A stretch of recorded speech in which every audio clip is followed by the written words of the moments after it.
Fala pessoal, sejam bem-vindos mais uma vez aqui ao Teologicamente e hoje nós vamos falar sobre algumas ferramentas úteis aí para você entender melhor sua Bíblia, quando você está lendo em casa, entender um pouco melhor também como é que os teólogos constroem o pensamento deles. Afinal de contas, tem muita coisa que é útil para as pessoas no dia a dia, para você que me assiste que talvez não seja um teólogo profissional, você também precisa de ferramentas para compreender melhor as escrituras, ou pelo menos ler com mais qualidade as escrituras. Então, se você é novo aí, já aproveita, já vai se inscrevendo no canal.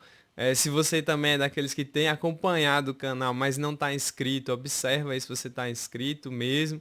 Às vezes você esquece e tal na correria, ou então porque você ainda não se ateve a isso.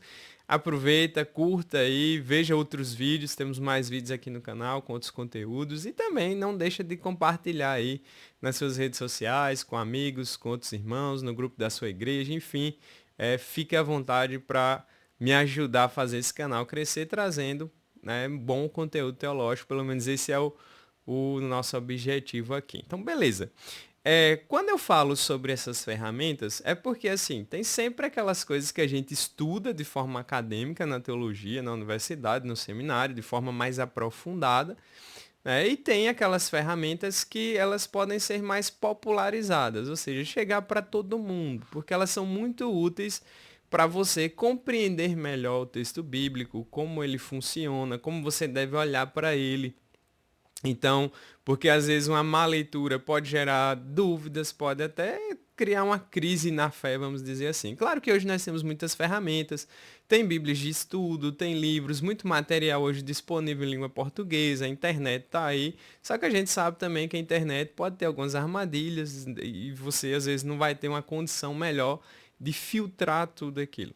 Então, quando a gente olha para a Bíblia é um livro belo, complexo, que vai exigir algumas coisinhas.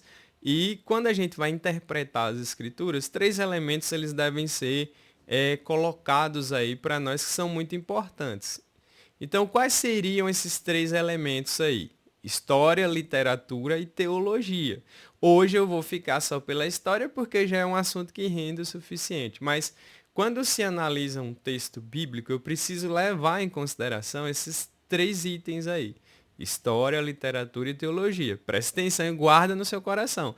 Não é história ou literatura ou teologia, não. É história, literatura e teologia. Eu não posso separar aí nenhum dos três ou focar só em um dos três, porque pode me levar a erros e entender errado as escrituras. Então, é importante você pensar nisso. Quando você abre a Bíblia aí, você não está lendo um livro que está no vácuo. Aquelas histórias não vieram do nada. Porque você vai ter aí religiões que às vezes a pessoa diz que teve ali uma revelação, um sonho, foi um anjo e tal. Inclusive a gente já falou aqui de algumas seitas, alguns movimentos que se intitulam cristãos, mas não são cristãos, que tiram do contexto ou torna muito subjetiva a coisa, como se fosse assim, é verdade para mim, então tá bom, me sinto bem, então tá bom. Mas com relação à Bíblia, não é assim. A gente está lidando com histórias e com um Deus que atua dentro do tempo, dentro da realidade, no espaço-tempo. Né? Então Deus agiu no universo espaço-temporal. Né? Deus criou todas as coisas dentro da visão bíblica, levantou pessoas, levantou um povo, direcionou tudo, preparou tudo para a chegada de Jesus Cristo com todo o seu ministério, toda a sua vida, morte e ressurreição. E tem todo um plano de desfecho. Então, a história tem início, meio e fim. Fim no sentido de que Deus dará continuidade a ela de uma forma especial aí no final. Então, Deus não agiu no vácuo. Os livros bíblicos, eles não surgiram do nada. Eles vão ter um contexto. Né? Porque ainda é muito comum encontrarmos pessoas, claro, bem intencionadas, que elas tendem a ler a Bíblia assim como se fosse um livro de boa sorte. Né? Ah, vou ler um versículo aqui para ver meio que aleatório, corre muito o risco de tirar do contexto ou desprezar o contexto histórico, e isso pode levar a más compreensões. Então é muito perigoso você desconsiderar a história na leitura bíblica. Né? Então tem várias passagens, basicamente todas, que você só vai entender melhor se você entender o contexto de onde aquilo aconteceu. Né? Então, eu faço um mestrado na área do Novo Testamento, por exemplo, e eu estou pegando algumas coisas justamente que eu tenho visto nas minhas aulas e algumas reflexões que eu tenho feito e percebido o quanto isso é importante, né? Por exemplo, quando você olha para Jesus, algumas falas de Jesus, algumas ações de Jesus, as discussões de Jesus com os grupos religiosos da sua época, o contexto político da sua época, o contexto social da sua época, dá uma luz muito maior para compreender as escrituras. E claro, compreendendo melhor, eu vou ter uma leitura melhor e isso vai ser uma bênção para a minha vida, porque hoje em dia é muito comum as pessoas distorcerem a Bíblia ou terem as ideias mais absurdas aí com relação às escrituras. Então não esqueça, Deus agiu no espaço-tempo, dentro da nossa existência. Né? Isso é muito importante da gente pensar. Então estou destacando aqui algumas frases que eu tirei do livro do N.T. Wright, que é um dos maiores estudiosos do Novo Testamento. Ele traz alguns insights lá que servem inclusive para a Bíblia toda, embora o foco dele no livro de história do Novo Testamento é justamente o Novo Testamento. Mas eu estou aqui trazendo de forma mais geral porque eu acho que ele é importante na compreensão da Bíblia inteira. Então ele vai fazer algumas críticas porque assim há uma tendência de separar o que é científico e o que é sobrenatural. Isso é fruto do iluminismo, que é um movimento filosófico, intelectual que surge no século XVIII, XIX, a galera entusiasmada ali com as novas descobertas, aí eles depois começam a trazer isso para o campo religioso, e é basicamente aí que surge esse conflito, né, entre aspas, né, porque é um conflito meio que criado entre ciência e religião. Inclusive, nós temos vídeo falando sobre isso aqui no canal. E aí, nessa questão do iluminismo, a galera acaba separando o que é sobrenatural do que é racional. E aí leva para a Bíblia, né? Então você vai ter pessoas que querem focar só na parte histórica da Bíblia, despreza a parte sobrenatural, e daí você já vê o problema, porque a gente está lidando com o livro sagrado, com a revelação de Deus, que é um ser sobrenatural, que agiu na história. Então, para uma boa compreensão das Escrituras, você tem que saber que ela é um livro sobrenatural e ela é também um livro histórico, onde Deus usou autores humanos dentro da história, dentro do tempo, ações humanas, Deus agiu na própria história para que as coisas acontecessem do jeito dele. Então não dá para separar uma coisa da outra. E toda vez que a gente separa uma coisa da outra, a gente está meio que usando essa mentalidade iluminista que vem aí do século XVIII para cá. Então não dá para separar, né? Jesus, homem e Deus, né? E não, tá ali. Então os autores, toda a história envolve esses dois fatores que eu não posso tirar quando eu leio o texto bíblico. Né? Daí a razão porque a gente estuda a escritura e a gente ora pedindo a Deus sabedoria, direção para compreender as escrituras. As duas coisas elas acabam caminhando juntas, não se separam.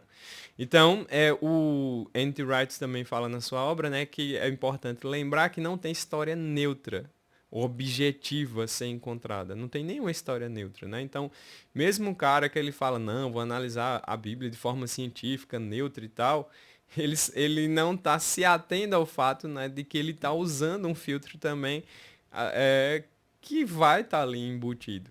Então não dá para ele isolar a ponto de ele dizer que essa visão dele é superior porque ele não está levando em consideração os fatores sobrenaturais. Né? Isso acaba sendo uma armadilha muito falsa e muito perigosa.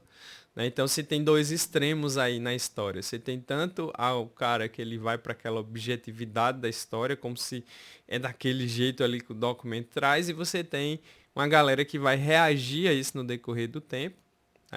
E eu acabei escolhendo minha segunda graduação em História, justamente por causa do cristianismo ser uma religião histórica, e sempre me interessou. E aí você tem aquele que vai para tratar a história como se fosse uma coisa ali fechada, só estudou os documentos, eu já cheguei ali na verdade histórica, e você vai ter quem vai reagir, que vai tornar tudo relativo. Olha, não dá pra gente reconstruir a história, porque sempre vai ser subjetivo, sempre vai ter o historiador lá falando. E aí, como é que a gente vê isso no dia a dia?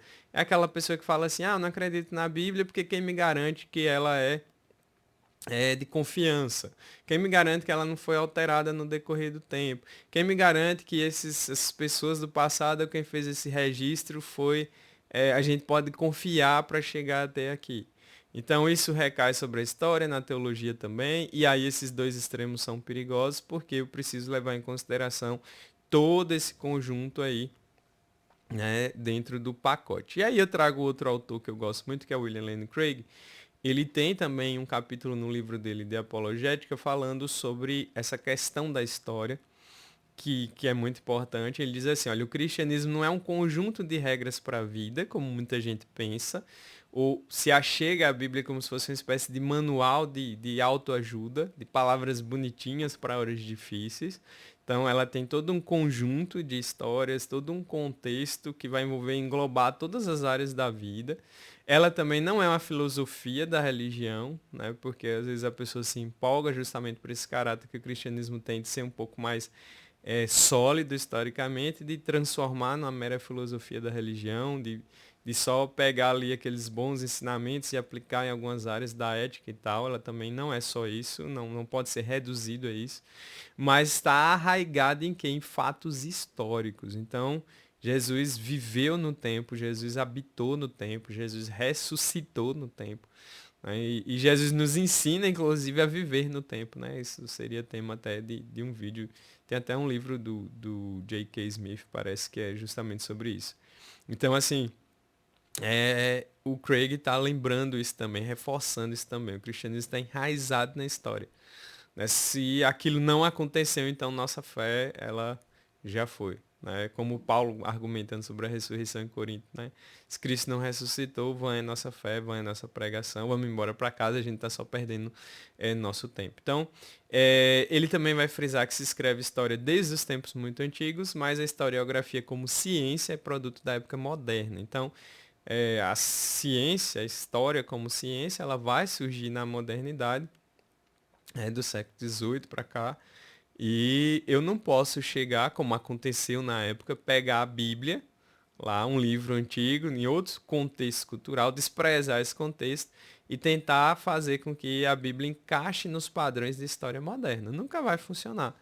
Então aconteceu muito isso nesses períodos, alguns teólogos liberais dizem, a Bíblia não é de confiança porque ela não passa nos critérios de história moderna. Claro que não vai passar, porque não existia história moderna naquele tempo, não existia essas coisas naquele tempo, e mesmo os autores bíblicos prezando por aquilo que eles achavam melhor para registrar o texto, eles não tinham nem noção dessas outras coisas que iam surgir na modernidade. Então tem muita gente hoje que questiona às vezes a Bíblia, ou está se achando super descolado em falar mal da Bíblia, usando esses critérios modernos que não vão dar conta de todo o quadro ali daquele distanciamento que tem na história. Então a gente precisa tomar muito cuidado, porque quando os autores bíblicos eles escrevem dentro do seu tempo, das suas limitações, usando suas habilidades, o Espírito Santo ali vai direcionando cada um, né, já aplicando aqui a visão teológica, e eles não estão preocupados em seguir esses critérios modernos, porque eles não existiam. Né? Então não tem como você fazer isso, tentar encaixar isso, ou questionar a veracidade bíblica usando isso. Então ele fala que o historiador ele deve aceitar a hipótese que melhor explica todas as evidências. Né? Então, como num júri, que você, mesmo tendo ali uma série de evidências fortes para acusar um réu, você ainda vai ter o júri ali que vai votar para decidir se aquela pessoa vai ser inocentada ou culpada. Né, justamente para ter todo um critério ali de segurança para que a coisa seja feita da melhor forma possível. Então, o historiador ele vai seguir as hipóteses, ele vai seguir as evidências, né? Ele não pode simplesmente tirar as coisas da cabeça dele. E aí ele fala, enquanto o conteúdo do conhecimento do historiador estiver de acordo com os fatos, a forma como ele chegou a esse conhecimento vai ter pouca importância. Né? Então, o Craig, nesse livro, ele fala desses dois critérios que as pessoas geralmente usam para atacar. Um deles é a questão de que a gente não pode ter acesso direto aos fatos históricos, porque eles aconteceram há muito tempo, não dá para voltar no tempo para chegar lá. E aí tem muita gente que fala disso, é como se você não pudesse mais reconstruir a história. E ele argumenta muito bem, mostrando que é possível, sim, ter algum grau de conhecimento da história, né, por causa das evidências, vestígios. Aí você tem a arqueologia e várias outras ferramentas que o historiador usa para chegar nas suas conclusões. Então é importante, só que tem a questão da subjetividade, né? O historiador, ele vai ter sua visão, sua linha, ele não vai ser neutro, mas isso também não impede de chegar a alguma conclusão histórica. Por isso que a história, ela permanece aí firme e forte, ela é muito importante para as nossas vidas, e a Bíblia é um livro profundamente histórico aí, tanto que ela influencia muito a própria história, vamos dizer assim, como ciência. E aí ele coloca 3 pontos lá que eu acho interessante, argumentando, né? Porque você tem o historiador rigoroso, que no passado mais positivista, que ele acreditava que as coisas eram do jeito que você viu ali no documento, nos vestígios, só era você sair documentando. E aí você tem a galera mais pós-moderna que chuta o pau da barraca e aí vai dizer, não, não tem como reconstruir nada, porque ninguém é neutro, tudo acaba sendo ali uma construção social, acaba indo para um extremo que também é muito perigoso e que os historiadores sérios, eles não tem como levar em conta. E mesmo o cara mais relativista, ele acaba também concordando com esses pontos que o Craig traz aqui. Aí o primeiro é que existe um núcleo comum de fatos históricos indiscutíveis, né? Então tem fatos que não dá para discutir, né? Um evento assim, tipo, olha, a Princesa Isabel assinou a Lei Áurea no dia 13 de maio de 1888. Né? Tá documentado isso. Então, não tem como o cara dizer outra coisa, inventar outra coisa sem ele ter uma prova ali mesmo, um fato que ele possa dizer, não, esse aqui é falso, esse aqui é verdadeiro. Então tem um núcleo comum aí, né, que envolve a história, que todos os historiadores eles vão acabar tendo que concordar, né? Um assunto polêmico, por exemplo, como a ditadura militar no Brasil. Então é um fato histórico, né? Ele é documentado. Só que aí você vai ter um historiador mais à esquerda, que vai enfatizar mais um aspecto dessa ditadura, justamente por ela ter vindo um grupo mais à direita, e você vai ter o historiador mais à direita, que já vai enfatizar outros aspectos por conta da sua ideologia política. Mas aquele fato em si ele ocorreu. E todos concordam que isso ocorreu e a discussão gira em torno desses fatos e da interpretação. Mas você tem lá documentos, né, ampla gama de documentos e uma série de coisas que você tem que não tem como discutir que aquilo aconteceu. Então se constitui num fato histórico indiscutível, né, a descoberta do Brasil, por exemplo, a figura de Pedro Álvares Cabral e outros, o que eles registraram, são fatos históricos indiscutíveis. Agora, a interpretação, muitas vezes, desses fatos podem ser discutíveis, mas mesmo o cara mais relativista, eles vão acabar concordando. Né? Então, Jesus, a figura de Jesus, hoje nenhum historiador sério fala que Jesus não existiu.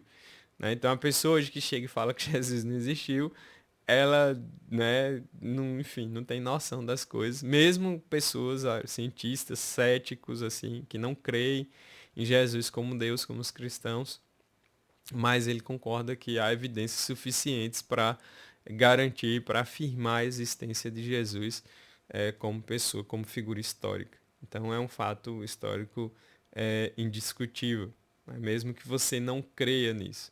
E ele fala, ele é possível distinguir entre história e propaganda, né? Na história já teve pessoas que tentaram modificar os fatos, políticos, ditadores que tentavam, vamos dizer assim, tirar livros para evitar que aquele fato fosse conhecido ou distribuir ali uma propaganda, ideias para que fizesse a cabeça das pessoas com a outra ideia. Dá para se distinguir, a história conhece isso e o próprio subjetivista também sabe disso. Dá para saber quando é história mesmo ali, quando é uma criação, uma invenção, uma manipulação.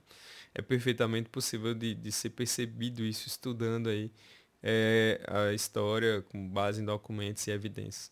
E terceiro, é possível criticar a história mal escrita, né? Então tem todas as ferramentas para você saber o que é um historiador bom, o que é um historiador ruim. Né? Você tem bons historiadores que são mais à direita, bons historiadores que são mais à esquerda, bons historiadores que tentam ser um pouco mais equilibrados aí nesse campo, mas a má história, seja de que lado ela venha, é possível ser criticada, é possível ser analisada.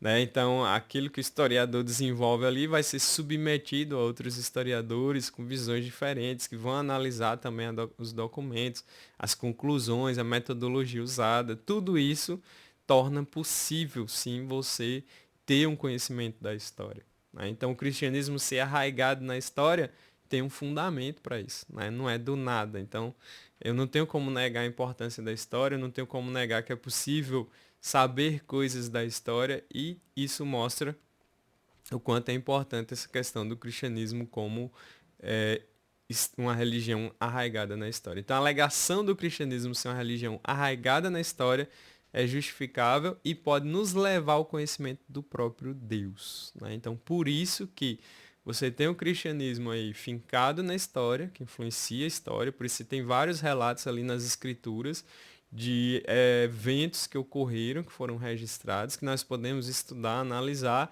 para termos uma melhor compreensão sobre Deus, né? Então, quando a gente olha para a história ali, relatada no livro sagrado, a gente vai vendo como Deus atuou no decorrer do tempo com a criação, com as pessoas, com o surgimento da igreja, os primeiros cristãos, o que é que eles acreditavam, coisas que vão sendo colocadas ali que me ajuda a conhecer melhor quem Deus é.